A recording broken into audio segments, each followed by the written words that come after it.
जंगल के परिंदों को इत्तला मिली कि जंगल में बहुत तेज बारिश आने वाली थी।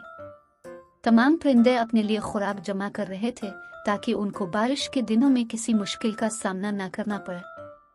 बेटा, तुम घर पर रहना, मैं अनाज लेने जा रही हूँ। खबर सुनते ही रानो चिड़िया अनाज की तलाश में निकल पड़ी। जंगल में रानो चिड़िया को एक जगह बहुत सारे गंदुम के दाने मिल जाते हैं। ये दाने मेरे और मेरी बेटी के लिए काफी हो जाएंगे।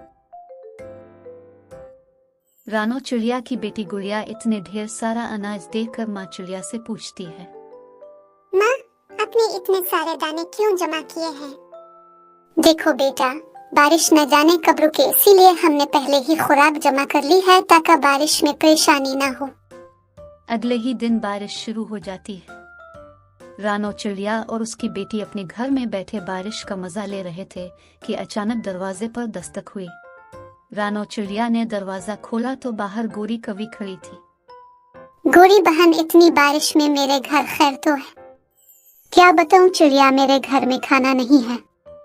मेरे बच्चे भूखे हैं, मुझे खाना दे दो, हम बहुत मुश्किल में हैं। गोरी, तुम और तुम्हारा शौहर कालू बहुत सुस्त हो। मैंने कितनी बार कहा था कि बारिश के लिए दाना जमा कर लो, लेकिन तुम दोनों ने मेरी एक न सुनी। मैं अपने बच्चों का खाना तुम्हें कैसे दे दूं? ऐसा ना कहो चिड़िया, मेरे बच्चों ने सुबह से कुछ नहीं खाया। अच्छा, ये ले जाओ कुछ दाने, और हाँ, दोबारा मेरे पास मत आना। गोरी कवि खाना लेकर अपने घर चली जाती है। कालू, रानो चिड़िया के पास बहुत सारा खाना जमा है, फिर भी इसने मुझे ये चंद दाने दिए हैं और मेरी बहुत बेइज्जती भी की है। मैं तो कहती आज रात चिड़िया के घर जाकर कुछ अनाज चुरा आओ। हाँ गोरी, तुम फिक्र ना करो, मैं आज रात ही चिड़िया को ऐसा सबक सिखाऊंगा कि वो याद रखेगी। कालू ने गोरी की बात मान ली और रात के अंधेरे में रानो चिड़िया के घर पहुंच गया। चुपके से खिड़की से अंदर झांका तो उसने रानो चिड़िया और उसकी बेटी को सोए हुए देखा। वो दाने लेने के लिए आगे बढ़ा ही था कि अलमारी के ऊपर रखा गुलदान इसके ऊपर गिरा। इसकी चीख से रानो चिड़िया और उसके बच्चे डर के मारे जाग जाते हैं। कालू की पूंछ कट चुकी थी और वो शदीद दर्द में था।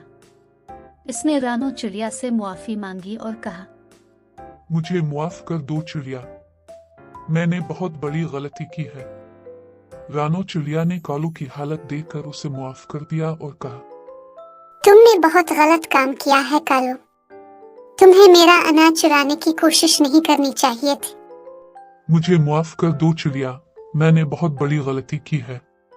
मुझे भूख लगी थी, इसलिए मैं ऐसा करने पर मजबूर हो गया था।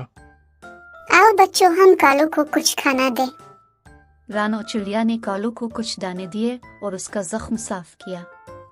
उसने रानो चिड़िया का बहुत शुक्रिया अदा किया और इससे वादा किया कि वो कभी भी ऐसा काम नहीं करेगा।